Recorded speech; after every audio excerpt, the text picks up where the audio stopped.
hoy día vamos a tocar varios temas como criterios de manejo de cáncer de pulmón, en este caso trauma torácico cerrado. Vamos a tocar también lo que es aneurismas de aorta, disección aórtica, enfermedad vascular periférica.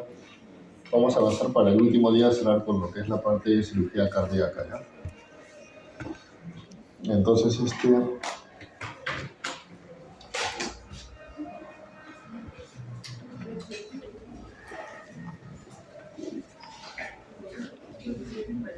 con respecto al trauma torácico cerrado, les puedo decir que es una causa importante de mortalidad y que muchos de estos pacientes mueren después de haber llegado al hospital, que menos del 10% de los traumatismos de tórax cerrados y de 15 al 30% de los traumatismos penetrantes se opera, y que como fisiopatología suelen dar hipoxia, hipercapnia y acidosis, y que hay que evaluar correctamente el paciente, revisar bien lo que es las funciones vitales, dar una medida de soporte desde el inicio, ¿no?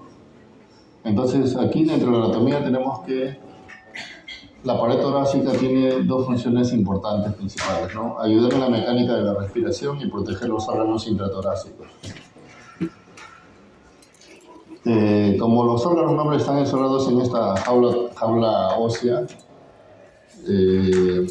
cuando ya sea que se hagan cirugías por videotoracoscopía o cirugía abierta, siempre van a ser dolorosos porque tenemos que usar separadores que amplíen, fíjense el poco espacio que hay entre las costillas, a diferencia del abdomen, que pones los separadores y se abre nomás el abdomen. Pero aquí muchas veces hay que liberar la costilla hacia atrás, hasta cerca de la vértebra, entonces estas cirugías suelen ser más dolorosas.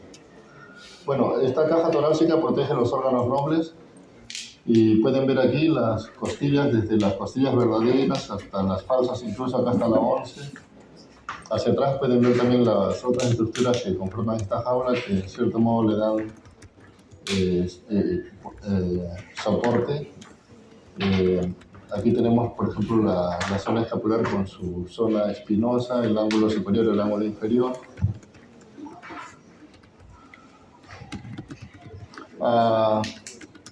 Algo muy importante, ¿no? Las referencias de las vértebras cervicales, el látex, el axis. Por ejemplo, cuando hay lesiones cervicales de C1 a C3, los pacientes quedan parapléjicos, ¿no? Últimamente estamos haciendo, ya como quedan parapléjicos y estos pacientes no tienen posibilidad de respirar por sí solos, estos pacientes se van a ventilación mecánica, pero últimamente para estas lesiones de C1 a C3 nosotros estamos desarrollando unas guías para colocarles marcapaso en el diafragma, para que ya no dependan de un ventilador mecánico, sino, como hacen en otros países, colocarles marcapasos diafragmáticos o marcapasos cervicales, ¿no? Solo como un adelanto de lo que van a ver en los siguientes años aquí, aunque en otros países ya lo están haciendo hace varios años, ¿no? Esta parte es para mostrarles las reflexiones pleurales. Fíjense, la reflexión de la pleura, de la pleura izquierda llega hasta la zona media del esternón, igual en la zona derecha también.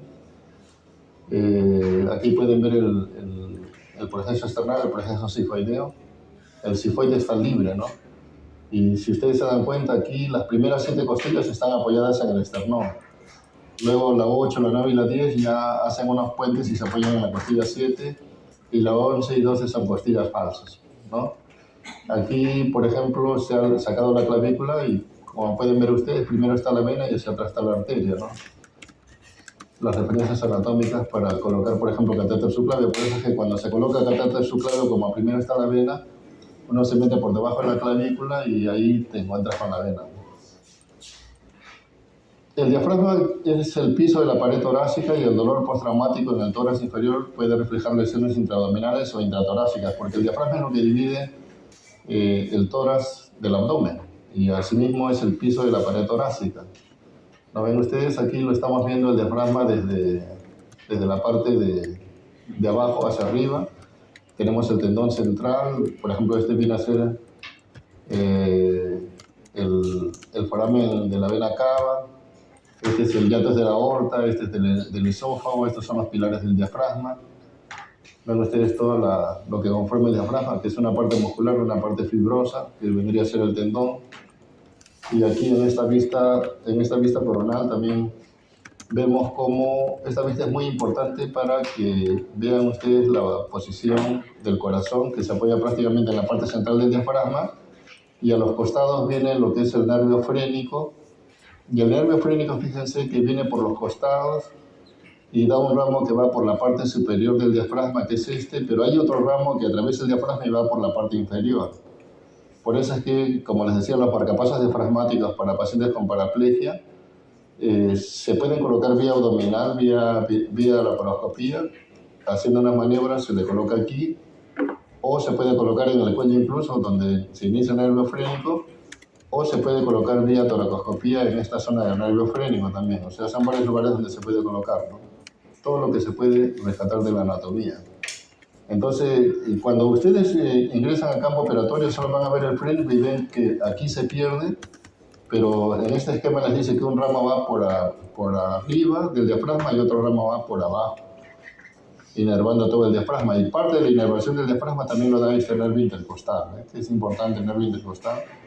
También da parte, por eso es que también este intercostal, como es un ramo sensitivo y motor, también da cierta movilidad a esta parte del diafragma, pero también percibe las sensaciones dolorosas, ¿no? Y estos son los mecanismos por los cuales se daña el tórax, ¿no? Por colisiones de vehículos motorizados, asaltos, caídas, factores asociados con un mayor riesgo de lesión torácica son la alta velocidad, no usar cinturón de seguridad, daño vehicular extenso, deformidad del volante. Aquí hay un gráfico de todo esto, donde está, por ejemplo, accidentes de tráfico, las lesiones por caídas, envenenamientos, ahogamientos, suicidios, homicidios, etc. Todo esto está en esta gráfica. Y el manejo prehospitalario va a depender de los síntomas del paciente y la gravedad de la enfermedad. Pueden haber lesiones pulmonares, cardíacas, hasta torácicas graves, subyacentes. Hay que prestar atención especial a las vías respiratorias, respiración, circulación. Siempre es oportuno hacer una inmovilización de la columna cervical. Igual usar oxígeno siempre, si es posible, de alto flujo, y además monitorear al paciente, eso sería lo ideal, ¿no? El transporte dice algo muy importante: el transporte no debe retrasarse para colocar líneas intravenosas, ¿no? Si ustedes tienen un trauma torácico y viene de repente la ambulancia que está equipada, hay que transportarlo, y en el camino ya le irán colocando pues la línea intravenosa, le irán colocando el oxígeno, todo, pero no debe perderse tiempo en esto, ¿no? O de repente quieren primero enviar al paciente intubado, si lo pueden hacer con el vehículo en marcha, bien, salvo que el que haga todo eso sea pues el conductor, ¿no? Entonces, esto es muy importante. La hipotensión prehospitalaria es una indicación importante de lesión significativa, cuando el paciente está hipotenso. Estas son un algoritmo basado en el ATLS de Advanced Trauma Life Support. El ABC del paciente, teniendo en cuenta los signos vitales, presentación inicial, mecanismo de la lesión. Esto, por favor, lo revisan. Por ejemplo, acá dice paciente hemodinámicamente estable. Aquí se evalúa el mecanismo de la lesión, si hay discuria extratorácica.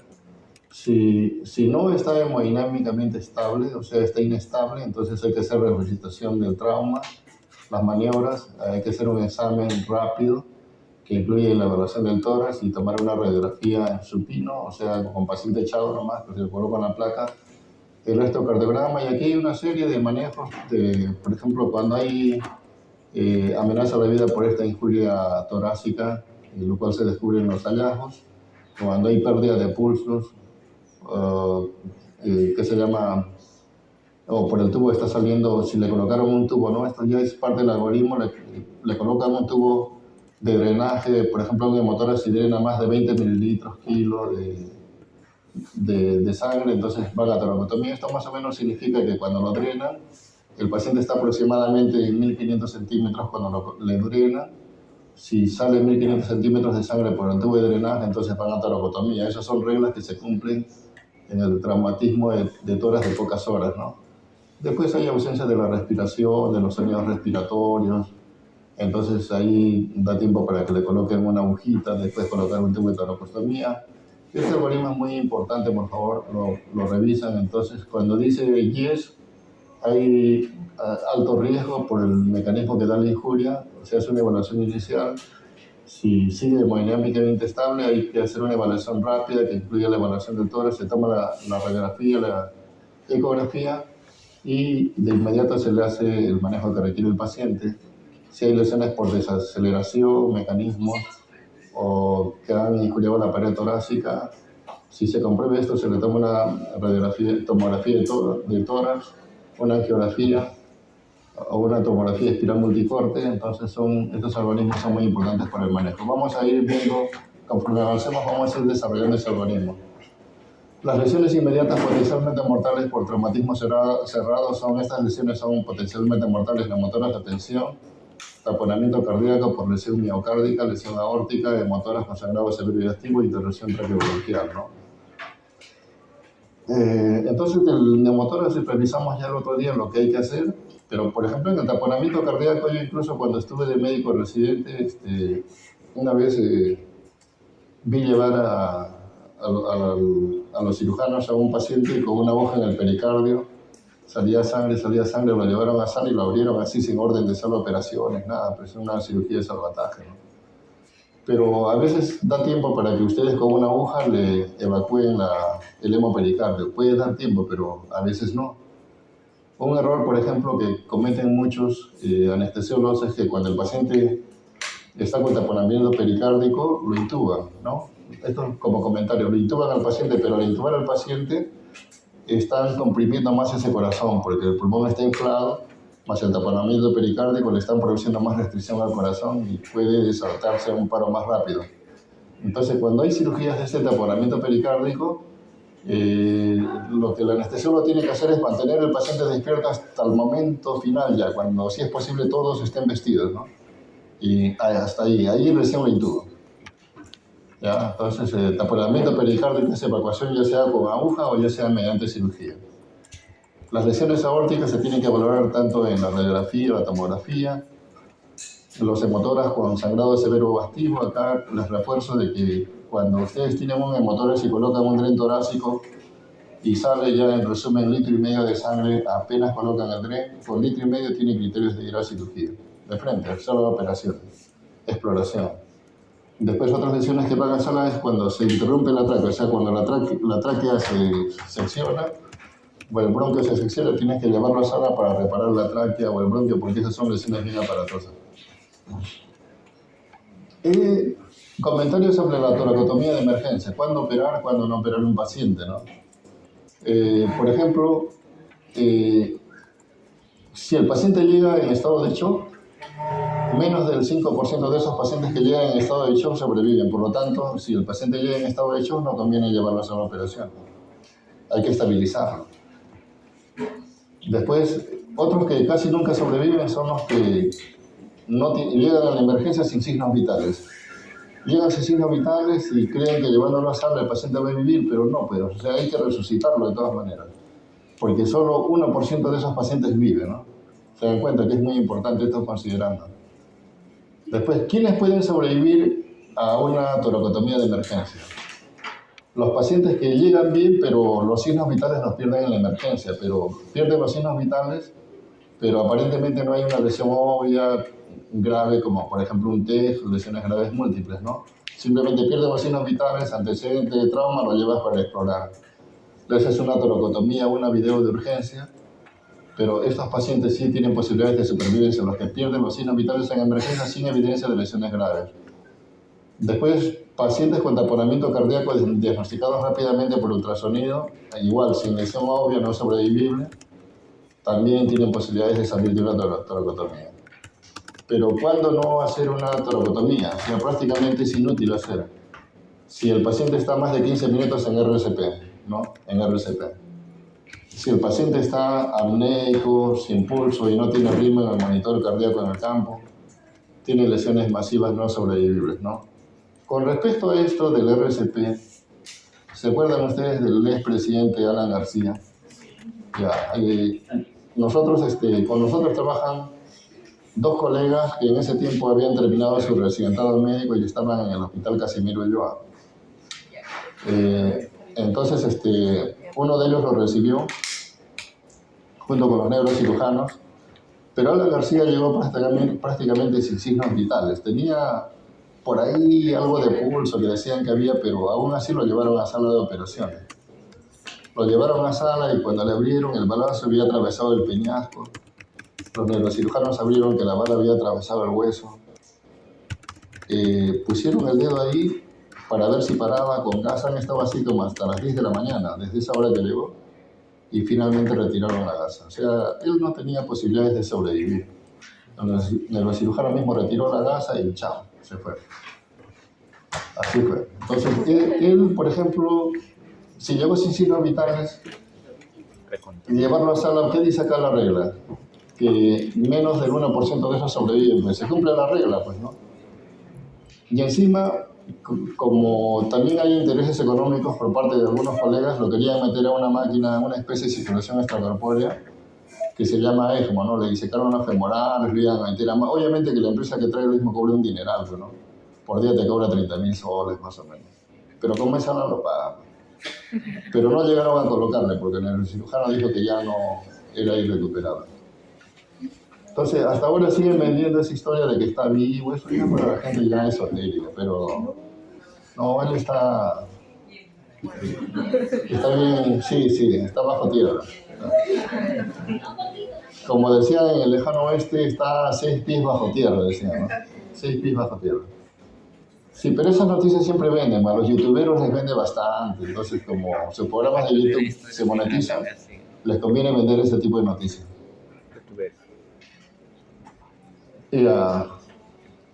Historia, examen clínico y monitoreo.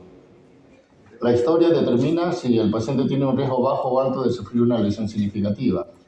Es distinto pues que te caigas de 1 metro a que te caigas de 3 metros, ¿no? El de 3 metros tiene más posibilidades de tener lesiones significativas. O que tengas un accidente de tránsito a 20 km por hora, 30, a que tengas un accidente a más de 60 km por hora, ¿no? Signos vitales, mecanismo potencial de lesión, las quejas del paciente, la apariencia clínica general. El riesgo de lesiones graves es muy bajo, es bajo entre pacientes que están alertas y que no tienen ninguna molestia, ¿no? O sea, de repente sufren pues accidentes en un vehículo de transporte público y por rutina llevan a un paciente que no tiene molestias, y muy poco probable que los tenga, ¿no? Si en ese momento no tiene ninguna molestia, muy poco probable. La hipoxia, los ruidos pulmonares anormales son síntomas específicos de neumotoras o hemotoras. Muy importante auscultar, ¿no? De repente en ese rato ustedes no tienen radiografía, porque cuando llegan al hospital, radiografía o tomografía. Pero si ustedes están en un lugar donde no hay tomo ni radio, entonces escuchan ruidos pulmonares anormales, de repente hay ausencia de murmullo vesicular, timpanismo neumotoras. Si hay matidez, submatidez en un trauma torácico, hemotórafa, ¿no? Claro, hemotórafa. Entonces, mientras que el dolor y la sensibilidad en el pecho son más sensibles, aunque no son específicos. Entonces, en todos los pacientes que han sufrido trauma torácico cerrado, hay que hacer radiografía de tórax, a menos que requiera cirugía inmediata o amerite una tomografía rápida, de urgencia, ¿no? Eso sí se cumple, en todos los hospitales les toman radiografía. Y aunque no crean, en el hospital donde trabajo, a veces es más fácil pedir la tomografía porque lo llevan a tomo a veces más rápido que a la radiografía. Pero bueno, la tomo pues mucho mejor, ¿no? Traumatismos leves cuya evaluación clínica no revelan signos de lesión pueden no requerir radiografía, ¿no? Porque si solo es una contusión, solo observar. Después hay que detectar todas estas entidades hemotoras, neumotoras, contusión pulmonar, fracturas, lesión aórtica, ¿no? Los hallazgos según la radiografía simple aumentan la probabilidad de lesión aórtica contusa, porque, por ejemplo, fíjense aquí, en esta radiografía, si el mediastino está ensanchado, también tiene sus parámetros, porque cuando lo toman ustedes con el paciente echado, se ve más ancho, entonces tiene sus medidas. Más de 8 centímetros en esta parte del mediastino se considera ensanchado, pero si el paciente está parado, hasta con 6 centímetros lo puedes considerar ensanchado, ¿no? Eso depende en qué posición le tomes al paciente. El botón aórtico oscurecido, que siempre se ve radiopaco, si está oscurecido, un botón aórtico normal, de repente hay una disección aórtica, una opacidad apical izquierda, porque si está opaco aquí, entonces en esta zona del puntero puede haber un hemotoras también por ahí, puede haber un gran hemotoras izquierdo. Fíjense que aquí, por ejemplo, le han pasado una guía, un catéter, y en esta zona hay como una estría, ¿no? Que puede ser el inicio de una disección. En este vaso que va al cuello también, aquí hay una imagen radiopaca que no debería estar, entonces de repente hay una disección, un hematoma intramural de la arteria, por aquí también se ve que está colgando algo. Entonces hay que revisar todo esto, cómo está la tráquea, cómo están los bronquios en lo posible. En una radiografía de tórax que nos puede dar más información. Ultrasonido es más rápido, pero a veces es un poquito más difícil de conseguir, ¿no? Porque es más fácil conseguir la radiografía, la tomografía, y a veces el que hace la ecografía no está. Entonces, pero bueno, si es que lo está, porque a veces también, por suerte, a veces dejan el ecógrafo y hay colegas que lo saben usar. Entonces, si lo sabes usar, puedes evaluar rápidamente el taponamiento pericárdico y la lesión intraabdominal. En manos buenas es muy bueno. Hay que descartar o diagnosticar neumotoras, hemotoras, que también se puede hacer con ultrasonido. Pero siempre es mejor una tomografía. La tomografía es mucho mejor que el ultrasonido para todo esto. Ya las tomografías, por ejemplo, aquí, que nos está indicando, aquí tenemos la aorta, esta es la arteria pulmonar, ¿no? Esta es la aorta ascendente y descendente, la arteria pulmonar. Y aquí en esta zona, en la zona paralela, hay una colección aquí, lo más probable es que sea sangrado. Ya igual en esta zona de aquí, en la zona que está por cerca del esófago. Puede ser una interrupción también de la vía aérea, ¿no? Podría ser también. Y vamos a las lesiones específicas, lesiones aórticas, que luego las vamos a revisar también cuando toquemos el capítulo de síndrome aórtico agudo. Las lesiones aórticas se dan por un traumatismo cerrado de alta energía que implica una desaceleración rápida y que tienen un riesgo significativo de lesión aórtica contusa. Por ejemplo, en una caída de más de 3 metros, con lesiones de vehículos motorizados a velocidades mayores a 40 metros por hora o 65 kilómetros por hora. Casi el 80% con lesiones de aorta mueren en forma rápida por transección aórtica. En pocos pacientes, la adventicia y las estructuras mediastínicas contienen la ruptura, permitiendo que el paciente sobreviva al hospital. Pero si no se diagnostica, siempre se rompe la aorta en unas 24 horas. O sea que hay que precozmente diagnosticar las lesiones de aorta. Y cuando se diagnostican, hay que llevarlos rápidamente a la sala de operaciones, ¿no? Por ejemplo, cayó hace 2 o 3 meses un paciente que tenía una disección aórtica que estaba incipiente, ¿no? Tenía como una muesca en la aorta, pero nadie la vio. El paciente tenía molestias por acá abajo, o sea, no tenía molestias por acá, pero también había tenido un accidente de tránsito. Entonces dejaron que pase. Al día siguiente el paciente tenía dificultades para orinar, dolores abdominales, que no le calmaba con analgésico. ¿Y qué había pasado? Que lo que habían visto primero y nadie, o sea, lo vimos después de que ya el paciente se estaba muriendo, ¿no? Pero al inicio estaba la imagen, pero nadie la vio. O sea, nadie se tomó la molestia. Como el paciente venía de eso y de un accidente y venía refiriendo molestias acá, todos se fijaron en esta zona, miraron hígado, vaso, parrillas costales, pero nadie miró la parte de arriba, a pesar de que tenían la imagen. Entonces, después están en un juicio. ¿Ahí quién tiene la culpa? Porque, a ver, siempre es bueno que conozcan las anécdotas, ¿no? Porque va el cirujano vascular, va el urólogo también porque el paciente no orinaba, va el vascular porque el paciente también se le estaba enfriando la pierna. ¿Qué había pasado? Que había tenido disección de aorta. Y hasta ese momento, incluso cuando se le estaba enfriando la pierna, el vascular le hace un examen y dice que todavía se palpan pulsos, que está bien y se va. Entonces, él dice que no tiene ninguna responsabilidad porque le interconsultaron solo por la pierna, pues. No, el urólogo tampoco porque le consultaron por un problema de orina. Entonces, y quienes lo vieron las primeras veces fueron los emergenciólogos, ¿no? Los médicos de emergencia. De repente alguno de ustedes va a ser emergenciólogo. Entonces, fíjense bien en estos casos y si tienen tomografía, revísenla bien. Revísenla bien antes de ver la interconsulta, porque ahí se les pasó el caso. Y estos casos, si no se solucionan, al día siguiente las disecciones avanzan rápido, ya sean traumáticas o no traumáticas. Al día siguiente ya es muy tarde. Sí, se fue siempre. Sí, ya no se puede hacer nada. Incluso, la historia es esta. Entonces, el paciente terminó de emergencia, terminó en la UCI, y de la UCI, la jefe de la UCI, que es bien J, empezó a mandar interconsulta a los cardiovasculares, porque ya se habían dado cuenta que era una disección, y ellos hicieron una junta y dijeron que ya no se operaba.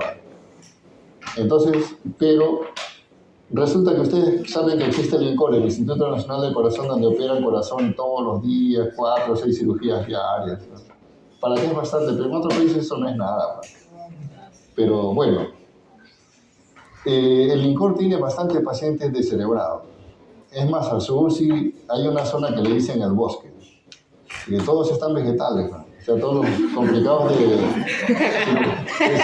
de cirugía cardíaca. Entonces, el jefe del INCOR le dice, ya, yo te recibo a tu paciente, le dice a la UCI de acá, del Hospital Almenara, te recibo a tu paciente, pero me recibes otro. Entonces le manda un descerebrado, que el pata lo engaña y no sé cómo maquina la historia, le manda un descerebrado y el paciente que viene de Almenara, llega a la emergencia y se muere. Llega y se muere. Obviamente están yendo pues a la fiscalía, todo. Como ese es un proceso largo, toman una declaración acá al otro mes.